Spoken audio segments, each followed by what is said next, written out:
येणाऱ्या भविष्यासाठी आपल्याला आज लढायचंय. आपल्याला आपल्या हक्क आणि अधिकारांसाठी लढायचंय.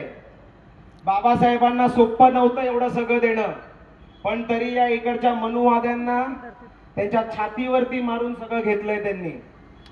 आज आपल्याला त्यांच्या छातीवर बसून त्यांना इकडे सपाट करायचंय. मी तुम्हा सर्वांना एकच विनंती करतो, आज जसे तुम्ही गटतट सगळे बाजूला टाकून एकत्र समाजासाठी आलात, तसं आपल्याला सर्वांना इकडच्या येणाऱ्या काळामध्ये एकसाथ यावं लागेल. कारण की यांना माहिती आहे इकडचं जे सरकार आहे ते तोडफोड आणि राज्य करणारं सरकार आहे. मागच्या 1-1.5 वर्षापासून आपण महाराष्ट्रात बघत असाल, राजकारण असो समाज असो, हे लोक सगळं तोडफोड करतायत, तेसनेस करतायत. आपल्या लोकांना पण आता महार मातंगांमध्ये लावून टाकले, तिकडे हिंदू मुसलमानांना लावून टाकले, तिकडे ओबीसी मराठ्यांना लावून टाकले. अख्खा देश एकामेकांविरुद्ध मारामाऱ्या करतोय आणि इकडे ह्यांची षडयंत्र वेगळी चालली आहे. आपण जरी या लढ्यात लढत असू तरी आपल्याला या देशात काय चालतंय यावरती सुद्धा लक्ष द्यायचंय. इकडे ह्यांचा मेन अजेंडा संविधान बदलण्याचा आहे. तिकडे ते लोक खासदार फोडतायत, आमदार फोडतायत, ते डिलिमिटेशन बिल आणण्यासाठी काय काय तरतुदी करतायत. पण आपल्याला आपली जाण असायला पाहिजे. ज्या आमदार खासदारांना आपण निवडून दिले कुठे ते आज आपलं संविधान रक्षण करणार होते, आपल्या बापाने दिलेलं आरक्षण त्यांचं रक्षण करणार होते. आज एक आमदार नाही, एक खासदार नाही आपल्या मदतीसाठी. आज एक आमदार, एक खासदार आपला आरक्षण उपवर्गीकरणाची संसदेत बोलत नाही का? कारण त्यांना माहिती आहे या समाजाला काही नको होय.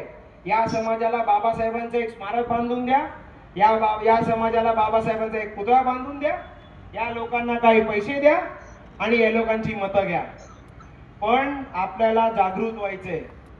आज आपण बघत असाल, अहमदपूरची गल्ली असेल, दिल्लीचं संसद भवन असेल, एकच नेता आहे फक्त, एकच, डॉक्टर बाबासाहेब आंबेडकर.